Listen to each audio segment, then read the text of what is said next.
Bonjour à tous et bienvenue dans cette nouvelle vidéo. Alors aujourd'hui Mega Drive à l'honneur et Mega Drive avec l'un des jeux qui a le plus, on va dire, émerveillé nos yeux, graphiquement parlant. Après au niveau du gameplay c'est autre chose, parce que bon ça reste du jeu d'arcade évidemment. C'est sympa à jouer, mais enfin c'est pas le jeu. Si on doit retenir vraiment un jeu sur la Mega Drive, ce sera certainement pas celui-là. Ce sera certainement plus Aladdin par exemple, ou le Roi Lion, ou Street Fighter 2, ou Sonic 2. Donc voilà, donc c'est pas vraiment ce jeu-là qui va être au top. Mais bizarrement, c'est un jeu qui a énormément fait parler à l'époque, puisque sur la Mega Drive, on était capable de sortir des graphismes quand même assez hallucinants pour l'époque, à ce que vous pouvez voir.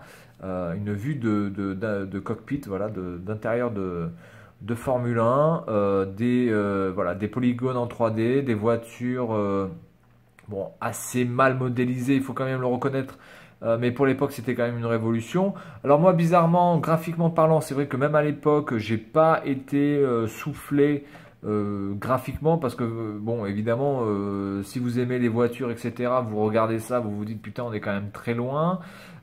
Et que en plus on avait des jeux en 2D qui étaient beaucoup plus beaux et qui représentaient mieux les voitures bizarrement que ça. Mais le fait de pouvoir changer la caméra et surtout la rapidité de défilement était juste hallucinante. Et franchement c'était fun aussi quoi. Vous jouez à deux, c'était vraiment très très fun à jouer. C'est de l'arcade pur. Donc voilà, c'est quand même un super jeu. Après,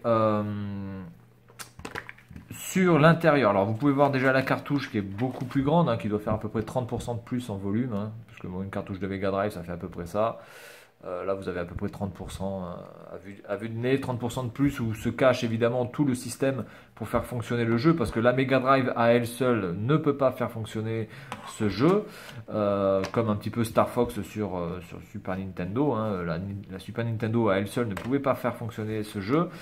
Ensuite, un petit fascicule avec des jeux, avec des informations sur les jeux qu'il y a sur la Mega Drive, notamment Aladdin. Mais bon, voilà, Aladdin, pour moi, je pense que c'est la référence ultime sur la Mega Drive, en termes de graphisme, en termes de son, en termes de gameplay, en termes aussi de difficulté, parce que la difficulté va croissante, d'animation. Enfin, pour moi, Aladdin reste vraiment, pour moi, le plus gros jeu de la Mega Drive, le jeu le plus parfait en fait, qui vraiment dénote à fond ce dont la Mega Drive pouvait faire à elle toute seule, c'est-à-dire sans aide de cartouches qui sont plus puissantes, etc.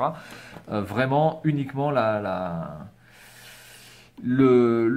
quintessence même de la Mega Drive. Donc la Mega Drive pouvait vraiment sortir des jeux magnifiques, et elle n'avait rien à envier à la Super Nintendo. Bien, voilà, donc bon, ça c'est des petits fascicules comme ça, qui donnent des petites informations, qui vous donnent des informations sur le prix, etc. Aussi des petits jeux sur le Mega CD, le Formule 1. Alors après, je sais pas qu'est-ce qu'il y a comme jeu là sur le Mega CD. Bon, le Mega CD, vu le beat que ça avait fait de toute façon à l'époque, honnêtement, je ne m'étais pas trop attardé dessus. Ensuite, le mode d'emploi, donc tout en couleur. Alors, on peut jouer avec... Oula, il y a un truc qui est tombé, c'est quoi ça? Qu'est-ce que c'est ça? Je sais pas. On pouvait jouer donc avec la manette 3 boutons, et on pouvait donc jouer avec la manette 6 boutons. Donc moi, j'ai une manette 6 boutons. Enfin, j'ai deux manettes 6 boutons sur ma Mega Drive, donc ça ne pose pas de problème parce que je peux changer la vue. J'ai la vue à l'intérieur, j'ai la vue juste derrière, j'ai la vue un peu plus au-dessus. Ça c'est la même, ça c'est la même. Et la vue très au-dessus. Donc en fait, vous avez 1, 2, 3, 4, vous avez 4 vues en fait. Donc voilà. Après, bon, accélération, frein, évidemment. Au niveau du menu, bah, vous avez Virtua Racing, le Freerun, le 2 player, les records, les options. Bon, donc quelque chose de tout à fait classique, rien à dire. Voilà, donc je pense que c'est un jeu vraiment auquel il faut jouer au moins une fois. Après, une fois que vous y avez joué, vous allez vous dire, ouais, putain, c'est trop pourri, c'est tout moche et tout. Ouais, c'est moche, c'est clair. Mais à l'époque, il y avait pas mieux au niveau vraiment graphique sur la Mega Drive pour un jeu de voiture, hein, clairement. Ensuite, par contre, le problème, c'est qu'on n'a que trois courses, ce qui reste quand même assez faible. Oula, d'accord. Donc en fait, le truc il s'est barré. Je sais c'est quoi en fait, c'était les... Oulala. Oulala là là. Bon, c'est pas très grave. Tant que c'est pas déchiré, on peut toujours le recoller. Hop, c'était les agrafes. Bref, le jeu a plus de 20 ans, hein, donc évidemment, le garder dans un état parfait, c'est un peu difficile, surtout à Taïwan où c'est très humide. Donc le problème, ça va être surtout voilà, les circuits. Vous en avez que trois. Vous avez Big Forest, Bay Bridge et Acropolis. Et puis bon là après bon c'est rien, c'est juste les informations sur l'épilepsie, le fait de pouvoir mourir du cancer des yeux, etc. Bref. Voilà donc bon après sur ce jeu en lui-même, moi je suis pas un très très grand fan de ce jeu, j'y passerai pas des heures clairement, mais il faut reconnaître que ça a été vraiment une révolution sur la Mega Drive, parce que la Mega Drive a quand même sorti des jeux bien après la Saturn, la sortie de la Saturn, jusqu'en 98, il y avait encore des jeux sur Mega Drive. Donc voilà, petite vidéo sur ce jeu-là, puis bon, je vous retrouve juste après pour un petit test, enfin un test. Une petite vidéo sur ce jeu, et puis voilà, à mon avis, en direct, en même temps que je joue. Voilà, allez, à tout de suite.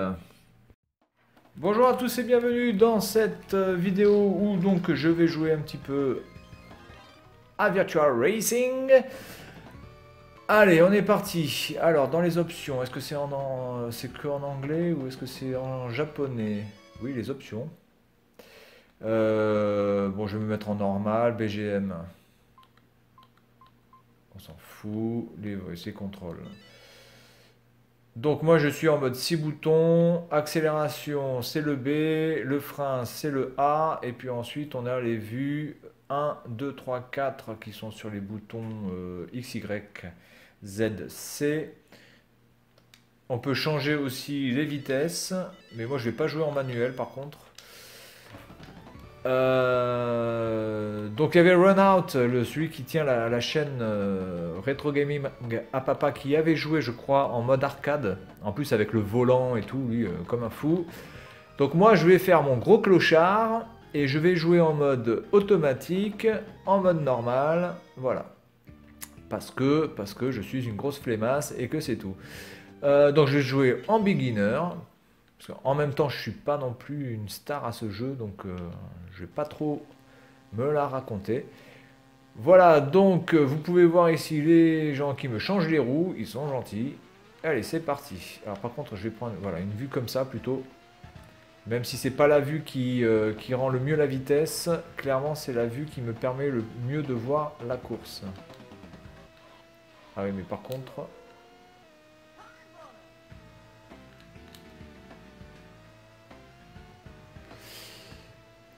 Voilà, donc bon écoutez, ce jeu clairement c'est pas beau, hein, maintenant qu'on peut y jouer, clairement c'est pas... Allez, bouffe-moi la gueule. C'est clairement pas le jeu qui peut vraiment maintenant vous émerveiller, mais faut vous remettre à l'époque d'il y a 20 ans. Et qu'à 20 ans, on était encore sur du 2D purement et simplement, et que quand on avait sur Mega Drive un jeu comme celui-ci, c'était juste hallucinant. Alors vous pouvez entendre la musique qui est plutôt bonne aussi, hein, qui est assez entraînante. Voilà. Bon, après, par rapport au jeu arcade en lui-même, clairement, il est bien en deçà parce que le jeu arcade était quand même beaucoup plus beau. Et donc ensuite, la version arcade qui est sortie sur Saturn, elle reprenait quasiment à 99,999% les capacités du jeu en arcade. Voilà. Donc je crois que je suis dernier, hein, on est bien d'accord. Mais je suis nul, hein, qu'on soit bien d'accord. Allez hop. Je suis 10e sur 16. Ah ouais, je suis vraiment une quiche. En plus, je prends le mode. Je prends le circuit facile en mode normal et je suis 11e sur 16. Putain, c'est naze de chez naze. Alors par contre, c'est vrai que là, sur la Mega Drive, freiner... Alors, normalement, on n'a pas besoin de freiner des masses, hein. C'est un peu comme sur Mario Kart. En tout cas, pour ce... Ah putain, il faut que je tombe dessus. En tout cas, pour ce circuit-là, le frein n'est pas vraiment utile.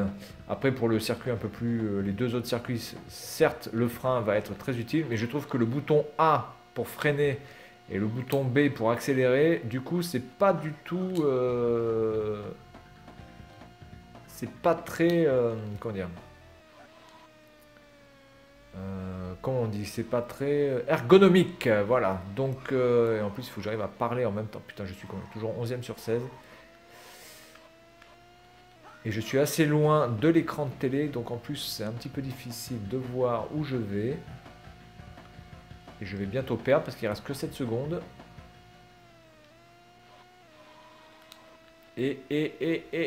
Oh putain. Donc normalement, si je fais pas d'erreur, je pourrais atteindre l'extend time. Non. Et non. Bref, 10e. Game over. Putain, je suis vraiment nul. Nul de chez nul. Alors aussi, le problème, c'est qu'on peut pas vraiment choisir deux voitures. Vous avez qu'une voiture. Je crois qu'après, il y a que les couleurs qui changent vraiment. Et je suis même pas... Enfin, à part quand vous êtes en 2 joueurs, il y en a une rouge, une bleue. Voilà. Mais globalement, voilà, vous n'avez pas beaucoup de... Il n'y a aucun choix en termes de voiture. Ce qui est un peu chiant. Il faut le reconnaître. Allez, on est reparti. On va essayer de faire quelque chose d'à peu près plus potable. Allez, je me mets... Ah bah déjà, j'arrive même pas à sortir du stand. Voilà, allez, c'est parti. Alors la vitesse de défilement est juste hallucinante hein, quand même pour l'époque en Mega Drive. C'est quand même l'un des jeux les plus rapides auxquels on ait accès. Ça va quand même super vite. Et la Mega Drive, enfin je veux dire, gère... Oula putain, alors là je me suis fait exploser. Et la Mega Drive gère ça très bien, hein. Il n'y a pas de ralentissement. Ça va vraiment à la vitesse du son. C'est super, super fluide. 47 secondes pour faire un tour du niveau le plus facile. Mais putain, mais c'est naze, sans déconner, c'est naze.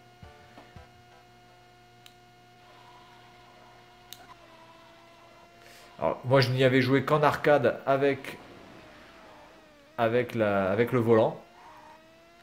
Et c'était vraiment... ouais, c'était waouh quand même. Parce qu'en plus, vous aviez les enceintes à côté de vos oreilles. Donc, ça vous explosait bien la gueule. On en prenait plein les yeux, plein les oreilles. Ah, c'est ici qu'il faut que je freine. C'est ici qu'il faut que je freine. Voilà. Par contre, la distance d'affichage reste quand même assez limitée, surtout pour savoir où il faut tourner. Bon, j'ai fait un tour un peu mieux. Allez, j'en fais un troisième et puis on va s'arrêter là. J'espère que la capture va bien prendre et que ça va pas trop bugger au niveau du son. Ça m'arrangerait.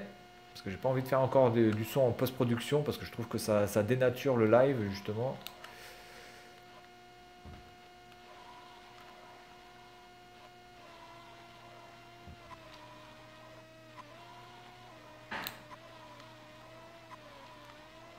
Je joue très safe là. Voilà. Allez, cette fois-ci j'ai fait quand même un tour un peu meilleur. Voilà, donc on s'arrête là. Vraiment ce jeu-là, c'était un jeu qui a marqué son époque et qui a marqué la Mega Drive. Si vous avez l'occasion d'y jouer et d'y jouer vraiment sur la console, parce que moi j'ai une Mega Drive entre guillemets fausse. C'est-à-dire une Mega Drive, enfin un truc Sega qui permet de jouer aux jeux Mega Drive et de mettre des cartouches Mega Drive. Malheureusement, si vous mettez cette cartouche dans une fausse Mega Drive, il y a très peu de chances que le jeu fonctionne. Donc vous avez vraiment besoin de la vraie Mega Drive, alors que ce soit la Mega Drive 1 ou la Mega Drive 2, peu importe. Mais voilà, si vous avez une fausse Mega Drive, clairement, ça ne fonctionnera pas. Voilà, donc c'est tout pour cette vidéo et Virtua Racing. Et puis moi je vous dis à la prochaine.